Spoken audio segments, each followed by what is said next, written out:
Hi, welcome to the Diablo podcast. I am the host Flux, and I am joined this week by Thomas. Hello. It is Thomas, right? That's what we're calling you on the podcast. That's what we're calling me. Yeah, absolutely.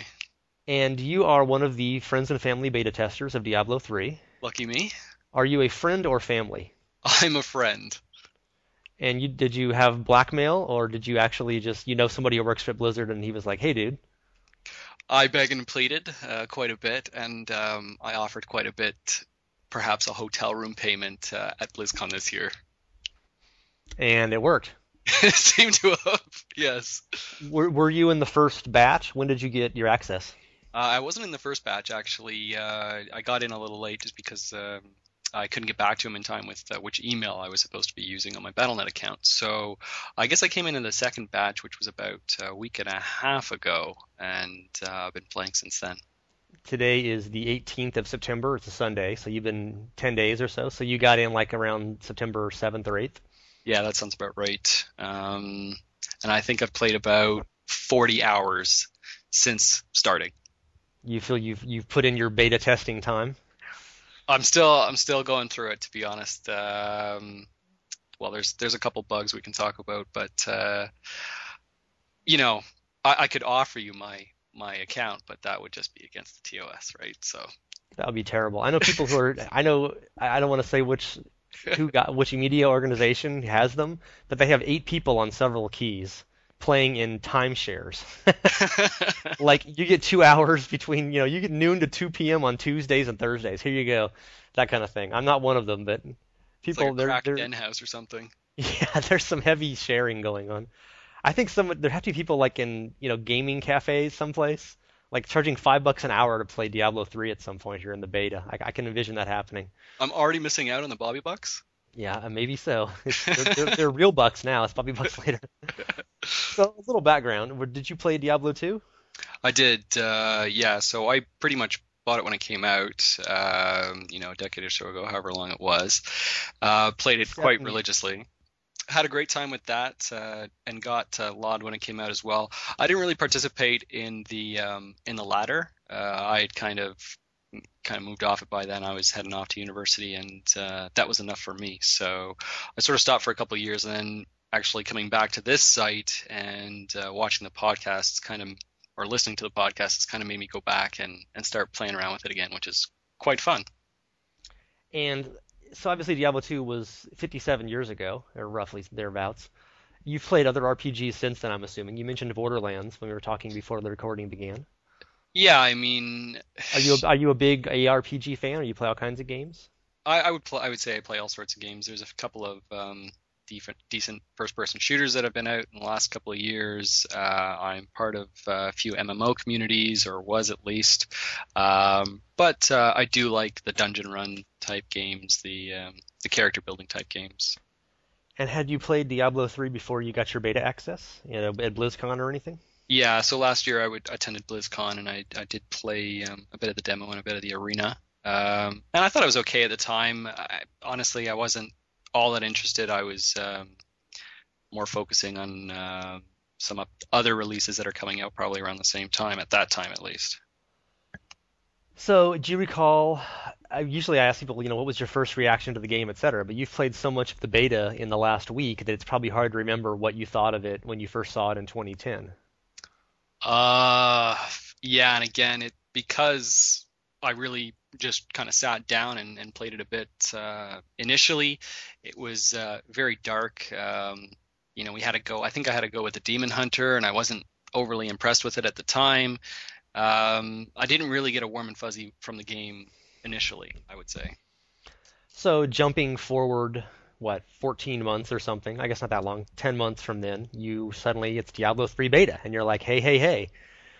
What was your first, you downloaded it, and were you pacing and watching the progress bar and, oh please, how excited were you?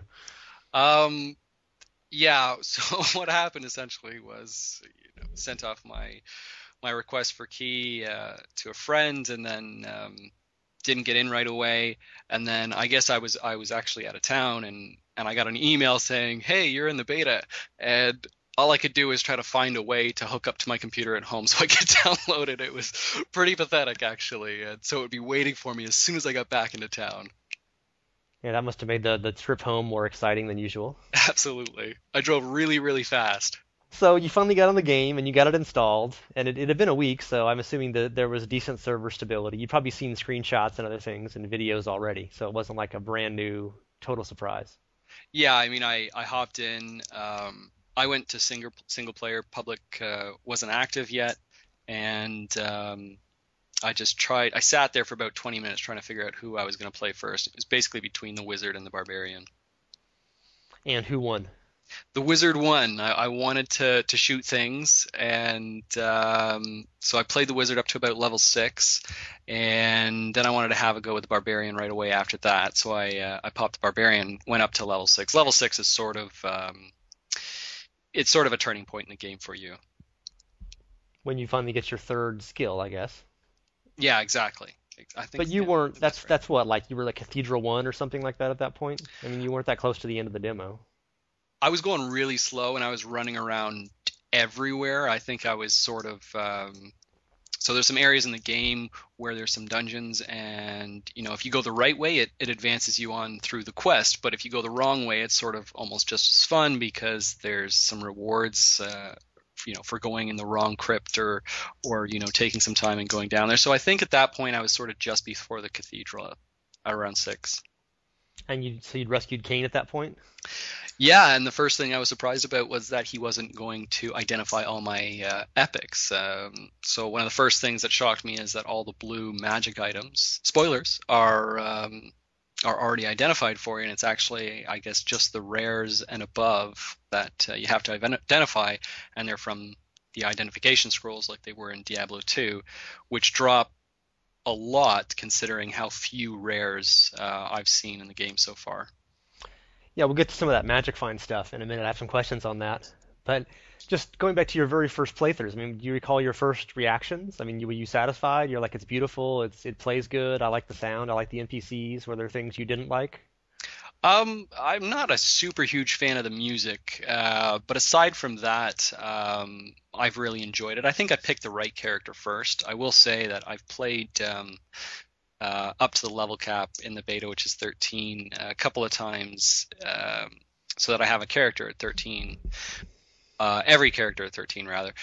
And I think if I had picked Demon Hunter first, I think I would have felt the same way I felt, 10 months ago, where I was somewhat underwhelmed. But because I picked a wizard and then played with a barbarian as well, I had a lot of fun. Reminded me a lot of Diablo 2. The loot was flowing like crazy, and all of a sudden there's all this gold everywhere, and I'm thinking, how are they going to keep this economy in check with all this gold dropping? And even in the beginning, I was making, 4 to 5,000 gold an hour, which was fun, which is really fun theoretically. But when you start talking about real money auction house and gold auction houses, it sort of has some concerns.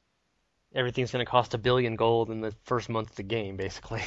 Yeah, well, I've had a sort of a long-standing theory that everything is going to be based on the gems. You've got so Azura talked a little bit about in a previous podcast about how I guess in Warcraft you have 3 types of currency. You've got bronze, silver, gold, and this game doesn't really have that. But you do have an item that drops gems, which have 5 different currencies. So the first 5 levels, and then beyond those first 5 levels, I guess what happens is that you can craft to get up and up and up. But I think that's actually going to become the currency in terms of trade to trade. On the auction house, I don't know. I've been putting rares up for 20,000 gold, and they sell in like 5 minutes. And again, we're in a false economy right now because of the level cap, but it's still shocking. People are just have oodles of money right now. You guys aren't really hitting the gold sinks at this, level 13. Maybe there's going to be much more in terms of, unsocketing runes and unsocketing items and more item repairs and higher level recipes and stuff. People need to be crafting 1 million times to get a good item. The only way right now, in my opinion, to pull gold out of the economy is the gamble crafting, as I call it, because if you're unsocketing gems, you're actually inflating the economy because all of a sudden that stuff isn't gone. You can bring it back in. And the repair costs right now are very, very minimal. My character's got almost all rares on, and I can make 5,000 gold, and then my repair bill is 200 gold. So there's a real disconnect in terms of gold sync right now. I've done some things to try to take screenshots, including putting money into the stash and tabs, which is totally unnecessary at the beginning. And I've done that. I've leveled my blacksmith as high as I can go, and I'm still in the money over and over and over again. So it's sort of like they still need it to make adjustments there. Are you selling many items, or are you mostly salvaging, and the gold you're just getting from picking it up off the ground? Until about 3 days ago, it was all from salvaging and picking gold up off the ground. But I decided, oh, you know what? One of these crummy yellows that has stats that are terrible, I'll just throw it up in the auction house for 20k and see if it goes. And sure enough, it did. So anything with magic find, I sell in the auction house, and everything that's yellow, I sell in the auction house. But in terms of just the gold from the game itself, you're not really making money from selling items to NPCs or using the Cauldron of Jordan so much. It's mostly just what you found on the ground, or are you selling? For the whites, absolutely. So when you salvage, no matter what you salvage, you always get the common scrap.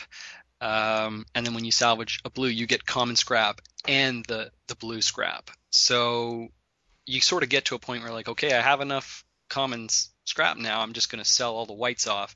And you even get to the point where you get so many blues that you start saying, okay, I'm just going to sell the blues now as well. So you're actually selling a lot of the items you're picking up. And you're killing a lot of monsters too. And if every monster drops an average of 2 or 3 gold, and you kill 1,000 monsters, well, there's 1,000 gold plus all the items you just picked up. And you don't have to stop to click the gold. It picks it up for you, or you can get your little gold rat to pick it up. your goldipede. And you don't have to go back to town anymore because you can sell it off off this cauldron. It's insane. I mean, the amount of efficiency you can get out running around. As fast as you can click, you can sell. Yeah, exactly. It's madness. So, just one more from the flashback to the start question. You probably recall the whole art controversy thing, where people thought it was too colorful and it wasn't, gloomy and moody and horror-like enough. Right. And you'd seen it at BlizzCon 2010, which was kind of a pretty grim dungeon, that whole red-tinged torture room and such. Mm-hmm. And then I know everybody has seen already how the Diablo 3 beta starts, where you're kind of outside of town, you run up and there's all these mangled bodies and zombies and stuff. It's a pretty gruesome opening, I guess. Yeah. You liked the tone and the mood right off the bat? I did. I mean, how many times we're going to see Tristram burning? I don't know, but once per game, or possibly once twice. per game. It was really good. What's interesting about the game, maybe something smaller that people haven't noticed in watching the playthroughs and stuff, is that there are light sources in the dungeons, whether it be a candlestick or a lamp post on a road. You can actually destroy this, and it will remove the light source. So if you feel like you're running around and it's too light, start killing light sources, and it actually makes it darker. It's quite interesting. It's funny because in Diablo 2, one of the early problems in the beta of that game is everything was just really, really too dark, like all the dungeons. The joke that I always bring up is, the early levels you get to jail, we used to call it the Braille, because only way to find your way through you had to like look at the mini map and kind of run around the outsides of rooms until you ran into a door and you would just sort of bump into it and go through. You literally couldn't see your character on the screen, and they obviously made a lot of changes to that. Act 2, when you go to Duriel's lair, it's still like that. You're still hugging the wall. Yeah, and I think that just the problem there was that the Diablo 2 developers had really good computers and really good video cards. Of course, this is 12 years ago, so the voodoo machines, right? Yeah, it was obviously it's you couldn't even buy those cards today; they'd be so crappy. But the home users didn't have the big those massive 15-inch monitors back in those days probably. But I guess they didn't have quite the same problem in Diablo 3 at least. No. So do you recall some of your first reactions? I mean, obviously you enjoyed it enough to keep playing it. You weren't like, oh, this sucks, I'm just going to stick with it. I mean, it sucked you in right away. Absolutely. I guess one of my first big surprises was that they had this companion creature that you can get that will actually go run around and pick up gold for you. So they've really made that easier. It's been talked about in a few podcasts, but I was a little bit surprised at how much they lead you. There's a lot of arrow pointing. There's a lot of dot flashing to kind of tell you where to go in a lot of senses. Like for Um, people who haven't seen it, like on the mini map, you'll get arrows saying you need to go north or whatever, or yeah, there'll be and big glowing icons showing where the quest object is, that kind of thing. exactly. And I mean, when you're actually trying to determine, so sometimes they give you sort of the here's three dungeons and it's in one of them. Which one are you going to choose? I mean, it doesn't tell you, oh, choose this one. But once you get down there, you start seeing things sparkle, and if you play it as much as I have, you start seeing dungeon patterns, and you can kind of figure out if you're going the wrong way or not, because of the way you know that one dungeon layout always stops, I guess is the best way to put it. And when the auction house actually came out, I was surprised to see how many Griswold's Edges have come out, which is a legendary sword, one-hand sword, and I guess this thing has dropped quite a bit. It's always on that anvil in Tristram. Right, but there's no like rares are rare. It's not like it was in D2. Like these are actually fairly rare. The first playthrough when you kill Skeleton King, you will always get a rare. But if you're playing outside of that, if you're not just picking up those rares, they are few and far between. You're not getting one every run through after you first killed the Skeleton King. Yeah, I've noticed that watching the videos. You notice there's really very few. Even blues are fairly uncommon, much less rares. And I've never seen anyone actually get a legendary drop in a playthrough. I mean, we've only Nor have seen I, yeah. just the Griswold sword, and then there's that one pair. Somebody found the crudest boots, which have like zero stats, like it's a joke item. Yeah, And, and I have no idea who found that. I just saw a screenshot of it. We have in the beta items gallery. But those are the only two I've even seen. So it's maybe there aren't that many low level legendaries, or maybe they're just really rare. As you say, you found very few rares. Rares actually are rare. rares are rare. Yeah, exactly. So you said you've played all the characters up to 13, all five of them. I mean, all the Yeah, classes. yeah. And you did, the wizard and the barbarian first. hmm So who was your favorite? Two, Well, Ant. Who was your favorite to play through it normally, and who was your favorite at level 13 to run back through it? favorite to play it through initially was the barbarian. In the first act, there is a lot of grouped up mobs that you can swing and AoE the heck out of, and it's a lot of fun. And the physics in the game are actually quite fun to watch. So if you hit somebody hard enough toward a ledge, this zombie body is going to ragdoll towards the screen. It's quite hilarious. You favor cleave for this, I take it?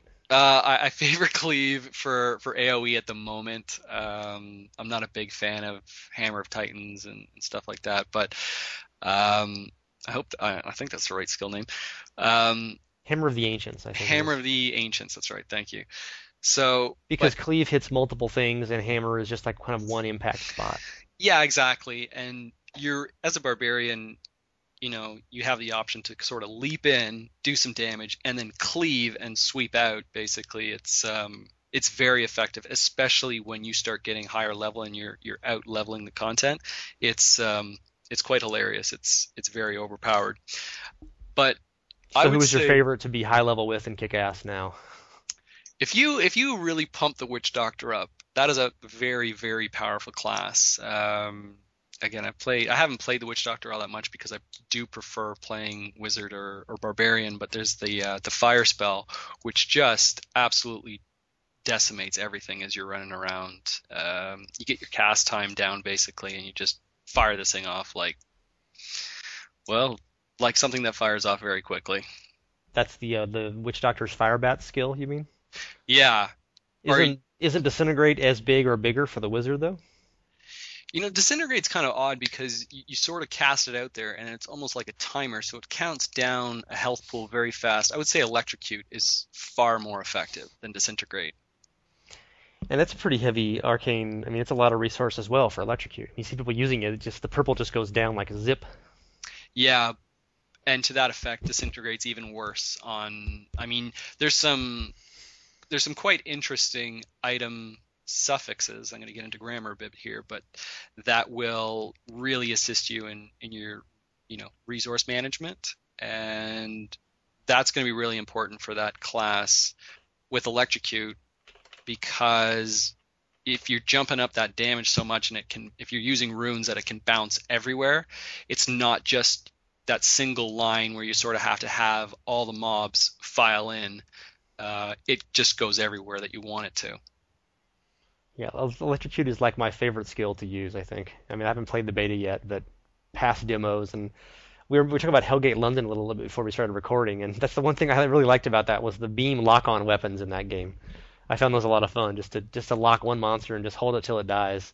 Yeah, and you would be shocked at the range of this thing. I mean, you can basically be in one side of the screen and it will go to the other side of the screen. This is Electrocute, you mean? Yeah. And yeah, it's very quick. Wizard does not lack for speed of casting. No. Kind of on that topic, just one of the things I've really noticed playing in the BlizzCon demos in the past is that the Wizard, like especially with like Electrocute and Disintegrate, you click the button, it's at the edge of the screen. I mean, it's like instantaneously fast versus like a projectile. Whereas the Witch Doctor has really powerful spells, but they take time to hop out there or to fly out there, or they generally have less range and they're not as fast. Have you noticed that as an issue? Or obviously the Witch Doctor has minions as well, so it kind of changes the equation. It's very apparent with the Demon Hunter because there's a lot of delays. You have the grenades, you have the bola, stuff like that. Yeah, I mean, it would be a big problem in PvP.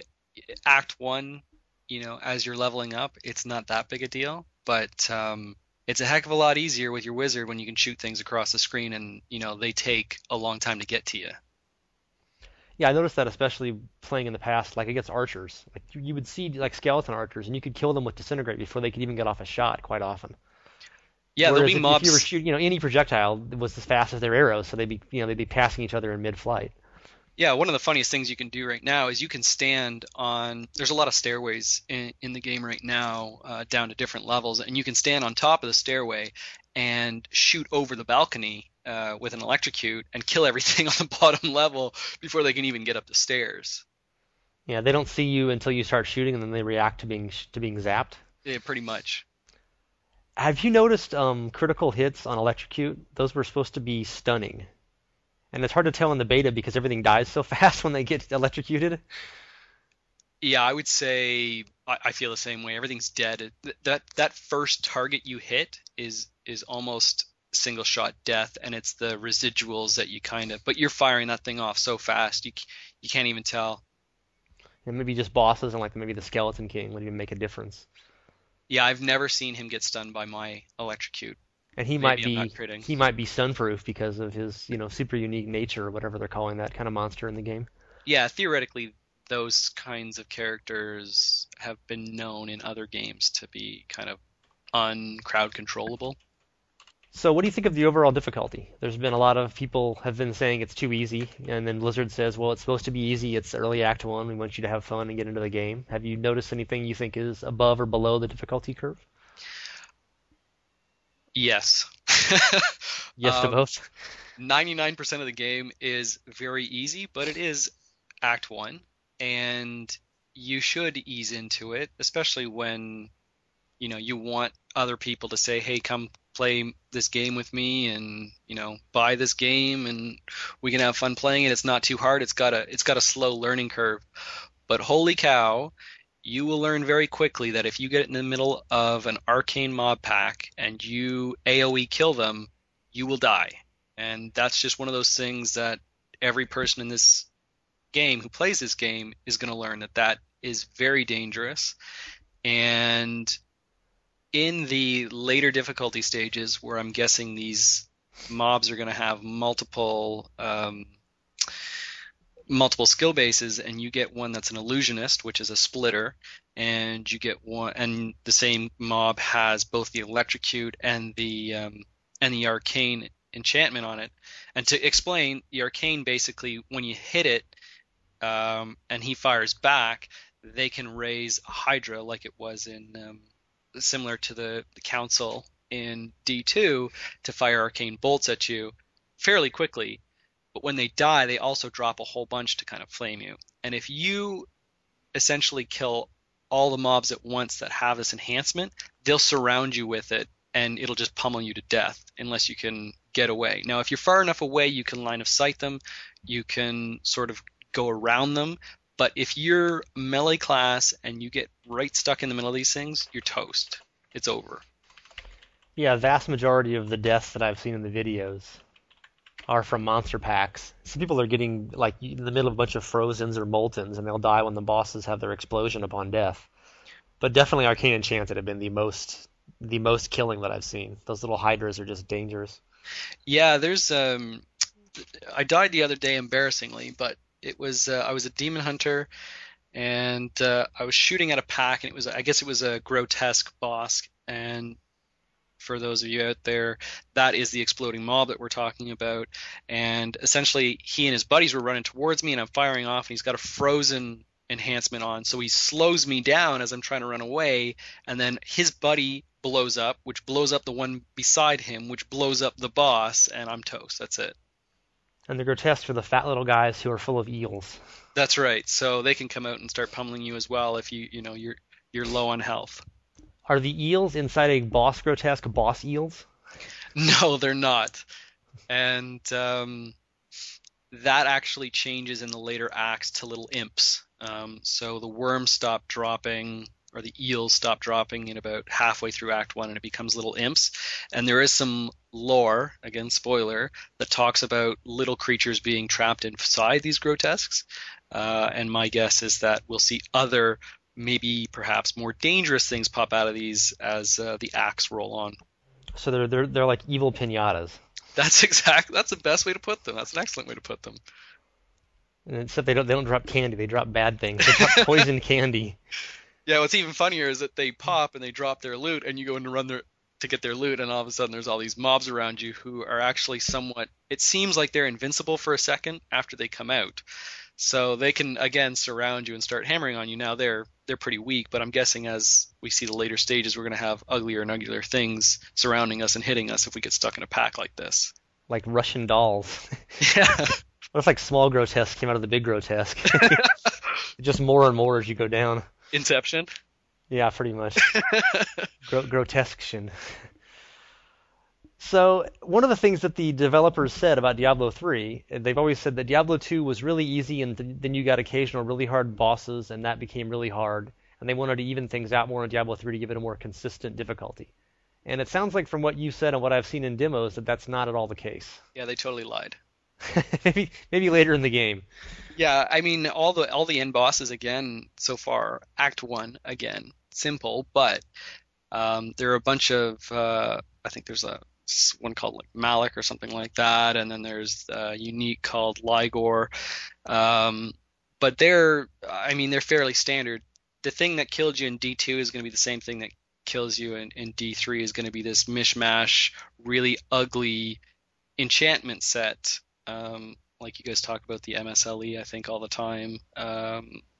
Oblivion Knights from D2, that's going to be your situation again, is you're going to get stuck in a pack that's really nasty, has some really nasty suffixes, and it's just going to kill you. The boss, unless it's Dural and you're lagging into his lair, I don't think there's any end boss that's probably going to kill you right now. Have you ever died fighting the Skeleton King? No. I've never seen anybody die on the Skeleton King yet. It's funny. I've seen some really close calls with melee characters, but no one's actually died to him. Yeah, I had to kite him quite a bit on my first kill of Demon Hunter. Maybe I was using the wrong skills, but I was not doing the right kind of damage to him, and I was running around in circles. I was running for my life. So, any other monsters that have, obviously the bosses are the hard part, but are there individual monsters you think that one's really cool, or I like this feature, or are there ones that are just kind of lame? The shambling zombies it's like there's obviously a lot of undead early on. Do you like, okay, great, more zombies?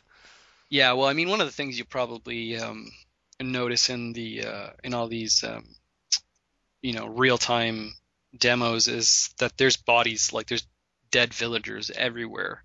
So I guess that's sort of a play on that, and I think that assuming we're going to go on to other areas, that will become less common. But I think that they're trying to put that slow-moving, they're feasting. They're not really an aggro mob until you get up close to them, up at the front of the game. But when you get an illusionist, it's kind of lame because they essentially do a mirror image, and from what I can tell, they don't really do much damage. So you're just killing half another mob, and it's sort of like, okay, I guess again as we go on, maybe we'll see a little bit more with that in terms of them being more dangerous. But that's sort of it is a bit lame having the imps run around when you kill these grotesques and they pop out of the grotesque. They kind of run around with their hands in the air. It's like, okay, that seems a little silly. I got to chase you for my loot now. But aside from that, I think everything is fairly standard from what I remember at least. Speaking of chasing loot, do you enjoy the treasure goblins? Yeah, that's a weird mob because you hit them and then they become invulnerable unless you can one shot them, and then they run around a bit and you can hit them again, and if you don't one shot them then they can run around a little bit more, and if you're really not paying attention, they get away from you. They jump back in their portal and they disappear. And it's like it's the most disappointing thing you've ever seen. Have you tried walking through one of their portals? I haven't. They close pretty quick after them. Yeah. But they're fun to chase, it's a little bonus feature kind of thing, and you get that shiny trail of gold they leave behind them. Oh, when you see that guy, you don't pick up any other loot. You're just going and trying to kill that guy. So he's a good little rabbit that, as a dog, you're just chasing that thing. And they're quick. I mean, they vanish off the screen. Of course, they stop and wait for you, but well, and they sort of give you a trail of gold to follow, yeah, the breadcrumbs. it's pretty Hansel and Gretel with that. It is. So, how has your machine performance been? I mean, do you have how would you rate your computer in terms of, is it cutting edge or is it kind of older, and how has it played Diablo 3? Well, actually, I'm running off at a laptop, which people might think, oh my God, why would you do that? But is it a big gaming, super powerful laptop, or? It's pretty good. I wouldn't exactly take it off the cord. If it was on battery, I think it'd last about 40 minutes. So it's decent. Is it a desktop computer? No, by no means. But this thing runs it great. All the problems I've run into are because of server-side dropping connection and stuff.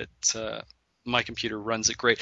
The only thing I would say is the first spell or the first time you cast a spell, when you go into the game right now, there is a little bit of lag. So if you go into the game and you're really worried you're going to die, maybe in hardcore when you get there, I would just cast all the spells first so that your video card sort of remembers those features. And you can cast them in town, so. Well, that's another thing I was really surprised at is, as a barbarian, I'm leaping around town and I'm trying out all my new spells in town, which is actually really cool. Have you tried jumping over houses and stuff while you're in town? I have. I've actually had quite a bit of fun with Leap in some of the dungeons where there's places that are uneven, and you'll see it now if you were to go into the public games. You've got almost everybody's a barbarian, and they're just jumping all over the place, trying to see what shortcuts they can take and whatnot. So how does Magic Find work? Have you noticed a difference loading up on it, or are you just selling them all in the treasure in the auction house to make gold? Okay, so maybe I'm going a little bit crazy. Maybe it's hopeful thinking, but I think it is making a difference. I've actually loaded up, and I've got about 65% Magic Find at the moment. Now there's a buff in game. It's a Magic Find, Magic Gold Find buff. It's called the Fortune Shrine, and it adds another 25%. So I'm up in the 90s when I've got this buff on, and what it appears is happening is it's dropping more of everything. So I'm getting more items, not more rares or more blues, but individually, but I'm getting more everything, more whites, more blues. My inventory is filling up faster, and I'm seeing now a little bit more of the rare items than I was before. Now, is the cap going to be, or the theoretical cap going to be somewhere like it was in D2 at 500%? I don't know, but if I can get up to 62% with level 10 items or level 13 items, then maybe it is. And rares are pretty damn rare. I mean, you get one or two from the Skeleton King the first time you kill him, but after that, he almost never drops rares. And I've seen very few from other bosses. That's your experience? Yeah, in fact, other than a lucky shot I had the other day on a rare boss that doesn't spawn all the time, who's a unique or a class mob similar to Skeleton King, I haven't had one fall off a boss. They come out of chests or out of rare, demi bosses. But it's not they're not dropping off the bosses at all, it seems. So it's just you just get magics. I mean, like in Diablo 2, you never got just white or gray items from bosses. You always got at least two blues, and then maybe they could be green or yellow or orange. Are you getting at least blues from all the bosses though? Yeah, at this point with Magic Find, the biggest difference I've found is that anytime I touch a weapon rack or an armor rack, a blue comes off of it. I would say 98% of the time, whereas it used to be a lot of whites. Now I've never had a rare pop off one of those racks, but again, that's what I'm seeing most of in terms of the bosses. I'm getting extra, so where I might get a white and a blue, now I'm getting two whites and a blue, or a white and two blues, something like that. And you played a little bit in 2010 at BlizzCon demo, and Blizzard always said they had the drop rates turned up at those demos. And my recollection was it was just raining yellows in those demos. I mean, I had rare everything, even in just 15 minutes of zooming around. So it seems like that really was true compared to how scarce the rares are now.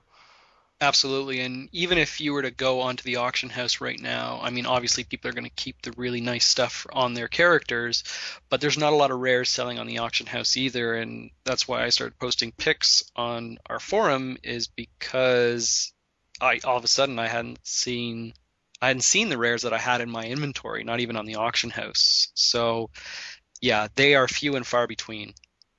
Have you done the exploit runs to get low-level characters quickly to the Skeleton King to get those two big drops? I haven't bothered. I mean, we're still dealing with items that can have kind of funky affixes, so there's not really. I don't see the benefit unless you guys said, Thomas, we need pictures, we need wiki information, please go and do it. I would, but I'm playing a mini game right now in the dungeons. Basically, I'll go into a public game and I'll see if I can find the big chest before everybody else gets to the Skeleton King. So that's sort of my reward while they're trying to find the right route down to the Skeleton King as fast as they can. So when you join a new game, you can just go to town and take the waypoint and pop to wherever you want immediately, right? Yeah, basically what's going on right now is you have to be certain level. I think you have to be at least level 4 to join the last part of Act 1 Skeleton King section. So basically what you can do is, as a level 13, is you go in and it starts you right at where you go into the cathedral, where you start the actual descent into the cathedral for the Skeleton King. So you go in, and if there are people already in the game, you can actually warp directly to where they are, which is quite interesting, or you can grab the waypoint and head over. As best I remember from seeing in the demos, the last waypoint is like right after you get the Templar's equipment. You kind of run past him, and there's a little kind of a peninsula, and that's on Cathedral 3.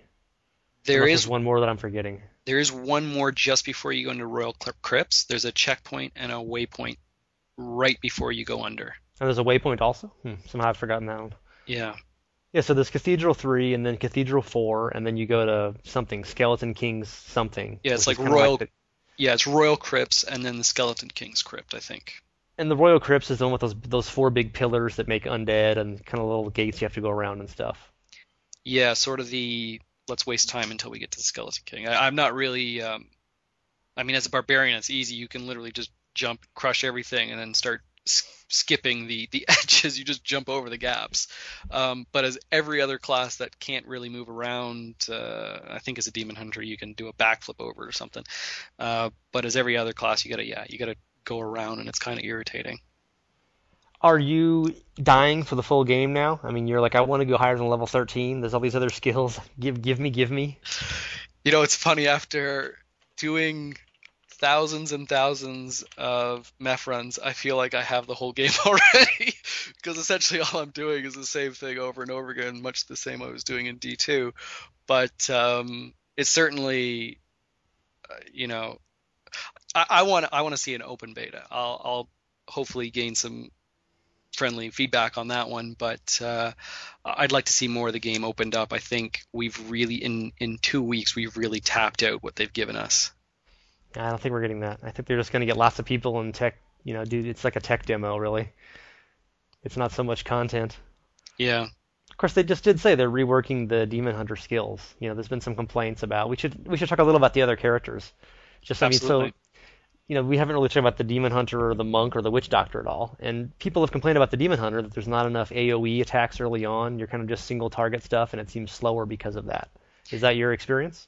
It's yeah, it's brutal at the beginning. So what they're talking about right now, I guess, is reordering the the levels at which you get these skills, which I think is a great idea because the first I guess the first run through of the game is brutally slow because all your good moves are being used up in hatred, and you can only do them like 3 or 4 times, and then you're running around waiting for your hatred to build back up. So there's a resource issue there. You're, Um, you're shooting regular arrows in between. yeah, exactly. Now, I've heard some complaints about the monk not being able to generate spirit, but all I do with the monk is generate spirit. In fact, I don't really use the spirit degeneration uh, spells very much, so that was a bit confusing. I think that's just maybe a gameplay issue from the individuals who might be playing the monk that way. Yeah, Um, the combos are really powerful. I mean, I guess you've got three of them: Exploding Palm and Lightning Fist, and the other one that's that triple hit thing, whatever it's called. yeah, and the wave, it's Yeah, Crippling Wave too. So there's actually four combos. yeah, it's okay. So they talked a bit about people were a bit concerned that that class looked a little underpowered in some of the earlier videos that they were showing of gameplay. But that class, from basically the get-go, is quite powerful. The only thing it doesn't have in the early stages would be that escape mechanism like the barbarian has for melee, which is the leap. You do get heals and you do get invulnerabilities and stuff later on, but as you start off the game, you have to be a little bit more careful about what you're doing, which is kind of fun. It's almost a character I'd prefer to play in hardcore just because it's that much harder. It's you have to think that much more, and if you're doing that, if you're always thinking, then it's probably going to be easier than if you're going in as a barbarian and just saying, "Oh, I'm going to crush it," and all of a sudden you do something wrong and you think, "Oh crap, what did I just do?" So isn't Dashing Strike fairly low level for the monk? That's not useful for an escape skill in your experience? You get that a little bit later. I think it's like maybe it's like a six or something. Yeah, it's a waste on your toolbar at that point. I would say it's there's other things you want in your skill set, unless you can do it fast enough that you open up your skill set, change it, and then use the skill to get out, which I guess is possible. But based on how many open skill slots you have at that time, I wouldn't use it. I'd use other stuff to try to beat things back a bit, like the kick. The kick actually knocks back. Yeah, I'm looking at Dashing Strike is level 6 for the monk. So you have Blinding Flash and Fist of Thunder to start with. And then you get Mantra of Evasion, which I've never seen anybody use in a beta video yet. You Yeah. don't need to evade anything at level 2, I guess. And then you get the Lashing Tail Kick, which is the knockback, and then you get Deadly Reach, which is that's your like triple hitting kind of combo skill. hmm And then Breath of Heaven, which is a heal, which you don't need because it's beta. And then you get Dashing Strike. I've seen people having some form of lethal decoy, but again, that's just like you don't really need a decoy at level 7 in the beta because it's easy enough. Well, yeah. I mean, it's like, yeah. It's funny because I had the heal on my toolbar in the first couple, like as soon as I got it, because I was thinking, oh, it's gonna get harder. It's gonna get harder with this character, and then it never got harder, so I pulled it off. But the Witch Doctor, uh, to that effect, I mean, has similar stuff like Hex. I don't see many people turning people into chickens for higher You just don't damage need to, yeah. because yeah, you wipe everything out in 2 seconds basically. So I was going to ask you about the Witch Doctor. Early going, it seems he looks a little slow. I mean, he's got everybody's got the mongrels as kind of the default skill, and then you really only got either Poison Dart or Plague of Toads as a useful attacks. I guess you get Haunt pretty soon, but none of those seem to equal up to the wizard skills, certainly, in terms of, destructive capacity.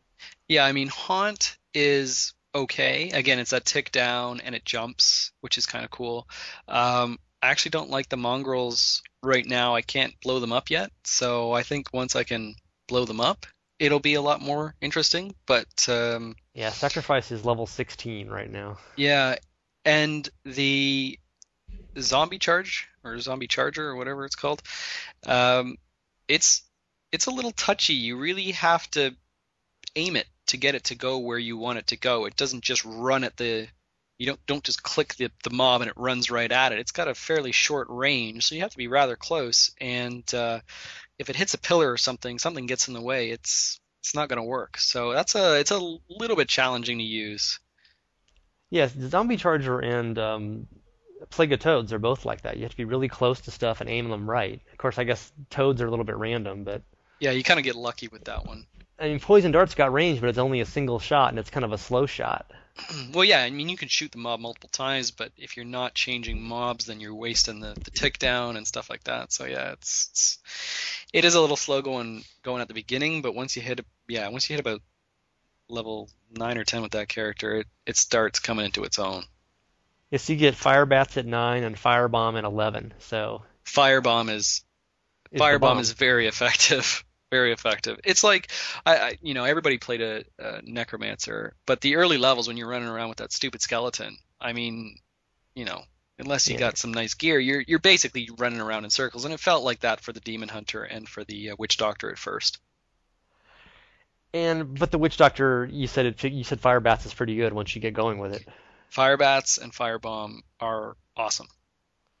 But that's, you'll get that later in the game ordinarily, but you're getting it now because, you have nothing else to do. So kill, Exactly. kill, kill. Exactly.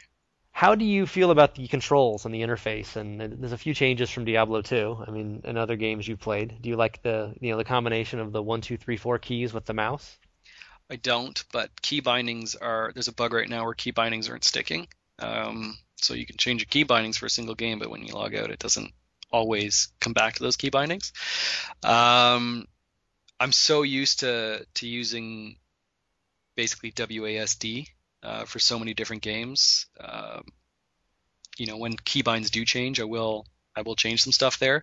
1, 2, 3, 4 is it's too far away from everything else. I'm having to stretch across the keyboard. I don't know. Maybe this sounds crazy, but from a gaming standpoint, it's not efficient. But it's easy to change. Like I say, you just change the key binding system. It's easy enough to change once they implement the bug fix, and we'll be good to go. But it's as simple as it can get, I think. I mean, the reason I think that they did that is so that they can translate this to the console at some point, so they can make more money. Yeah, that's been a common accusation or Oh my God, I just lost my friends in family beta. suspicion. Yeah, there it went. Yeah, well, I hope you enjoyed your beta testing. Thank you. Now that it's over. And you mentioned a little bit about the auction house. It's new and it's just barely in the game and it's got some bugs. I mean, do you think it's got potential and can you imagine really using that in the full game? I do like to trade. I find that you typically get a better deal when you trade, whether it be in real life or in games. When you're dealing with somebody you know, I feel that there's certain things that you can kind of get away with. So I'll be, and hopefully that there's one offered on gamers, but usually I look for a forum where trades can be sort of negotiated.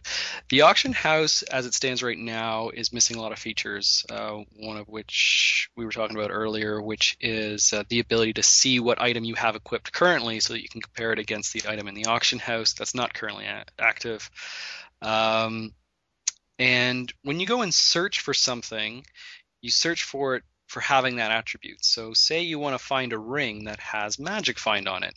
Well, it's going to show you every ring from level 1 to 60 that has magic find on it.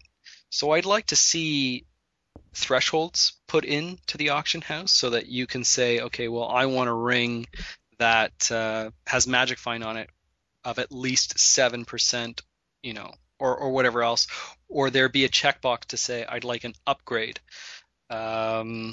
That's a little bit harder to implement, and I know that people will say, "Oh, that's too easy," but if people want to make money off this, that's what they want. They want something where somebody can find something very easily, so that they don't get frustrated with the system. Because as it stands right now, there's 10 things on a page, and even with only a couple hundred people playing, or however many it is, you have to scroll through all these pages. Now think of in the U.S. maybe 8 million people playing this game. I Yeah. don't want to search that auction house at all. Is there what's the gold transaction fee now when you sell or list? So when you list right now, there's no fee, and when your item sells, there is a 15% transaction fee that comes off the sale price when it's delivered to you. And in World of Warcraft, you're sent a mail when you have a successful auction, and you go and you click on the mail and you see how much you got it for, and you're all excited. Whereas in Diablo, you're kind of running around, you log out, you log back in, and all of a sudden you have 20,000 more gold, and you think, well, I guess I sold something. Yeah. But there is a log in the auction house where you can go and you can see what what it sold for, if it maybe didn't, if it was done on a bid basis, um, and whatnot. And it shows, so far, it shows every transaction that's been completed, which is sort of interesting as well. But yeah, it's kind of an odd system. A notification in game would be great if they could just say, hey, your whatever is sold for this much money. Oh, cool. Yeah, I'm sure they'll have that. That seems like just something they haven't gotten implemented yet. Yeah, it's something that's implemented in Warcraft, so I don't see why they wouldn't be able to put it in here. Yeah, I feel like we've read stuff that has said that there was going to be ways of looking things up based on upgrades, and there's already systems in place now that say for which character are you looking for gear. So there's got to be something that relates to that in terms of it knows, if you're asking for a ring that you're upgrading off of this character. So I just don't think that they've implemented the entire auction house yet. I think it's just a, hey, let's see if this worked. And the first thing it did was break your blacksmith if you used it at all. So you had to retrain your blacksmith. So you're like, okay, well, it doesn't. Oh, it's a good thing we checked. Okay. So that was fun. Well, that's why they call it a beta test, I guess. Yeah. And I would just laugh at anybody who said, "Oh my God, can I get my final artisan level back for my blacksmith?" It's a beta, dude. Just Yeah, chill. they're gonna wipe the whole realm in a week anyway. Yeah, exactly. Can you imagine how it'll be with real money? I'm okay with the real money auction house thing, but I don't know how it's gonna work right now. I think Azura's got quite a lot on his plate going forward in terms of trying to determine what's going to happen, because you're just going to have thousands of posts with gold in them, and trying to determine what the real currency value of in-game gold is going to be really, really hard unless they come out with an API and an online thing like they do with Armory right now. I think it's going to be impossible as it stands right now. I think it's going to fall apart. Or interesting prediction. I mean, I've heard a lot of people saying only the rarest stuff is going to be on the real money auction house. Well, that's not accurate at all, in my opinion. Every single thing is going to be on the auction house. It's whether or not people, or what people buy in the auction house, and I think it'll be the runestone stuff, the gem stuff, the early game stuff that helps you get up, the late game stuff, obviously, that twinks you out. That sort of thing is what's probably going to be the most effective selling on there. Maybe the pages of training and stuff to really power you up at certain intervals. But time saving things. Yeah, but if you've got a person who's like, oh, I have 5 free transactions this week, let's see what's in my stash that I can just top up on the AH. There's going to be every crappy thing that you can imagine on there.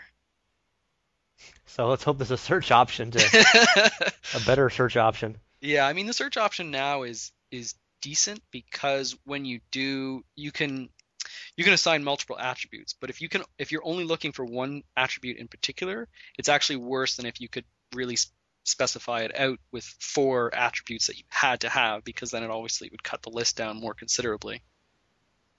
Yeah, so obviously you're going to be keeping an eye on the auction house and seeing if they upgrade stuff and hoping there's better searching and sorting. Yes, please. And you think it's not usable now? I mean, if there was 8 million people flooding this thing with items, it'd just be impossible to find anything. Well, you'd see, 8 million Griswold's edges, and you'd be like, okay, so now I've got, 700 pages of one-handed swords, and I can't find the one that I want. Yeah, that would be a real pain in the arse. Maybe you could just sort it by price and just go for the expensive stuff and say this must be good if it's expensive.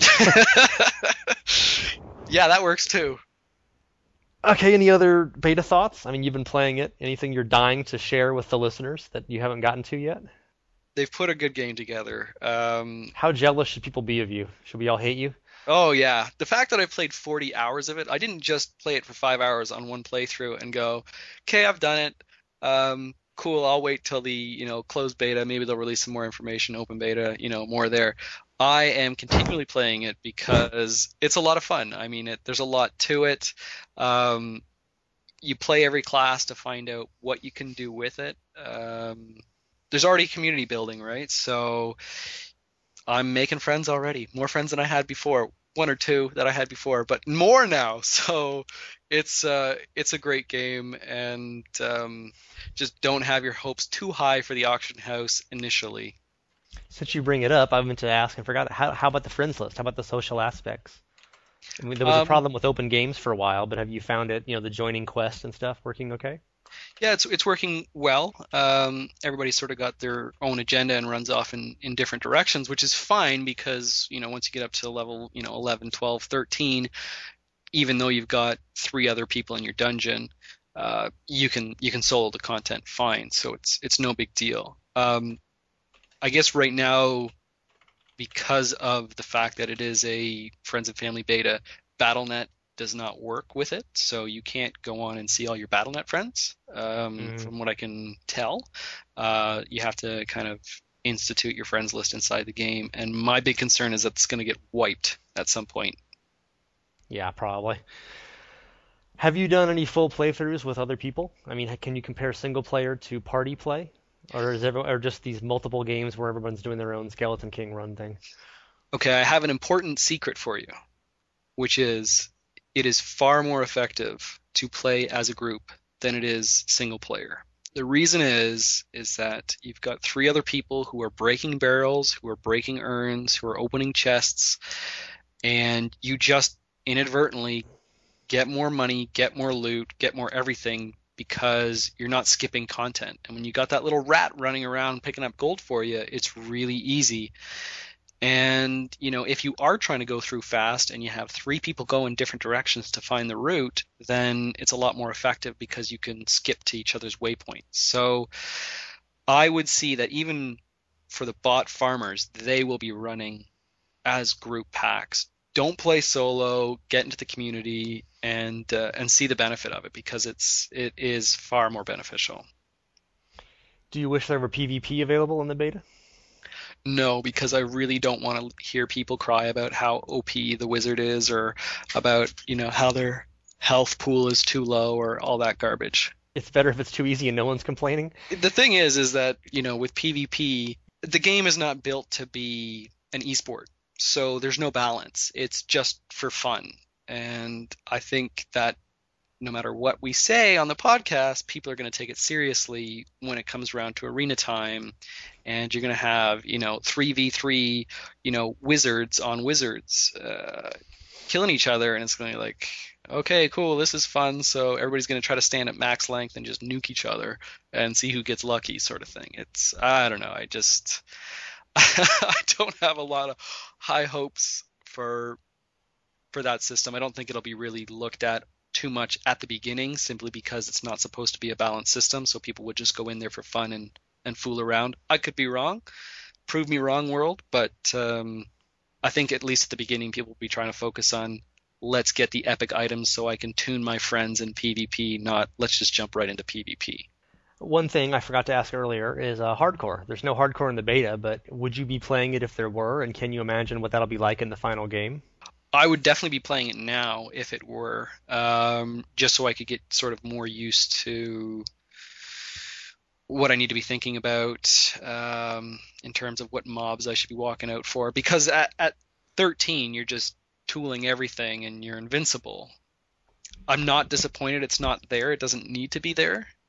If you want to be careful and do it in single player, then be careful. But I think in the end game, people will get very angry at hardcore for the reason that you got a lot of new people playing this game gaming world has changed a lot in a decade or 57 years, and you're going to have a lot of people jumping in there, and with 99% of the content being real easy, get real comfortable, and all of a sudden get whacked, and they're going to get really pissed off. And That's half the fun.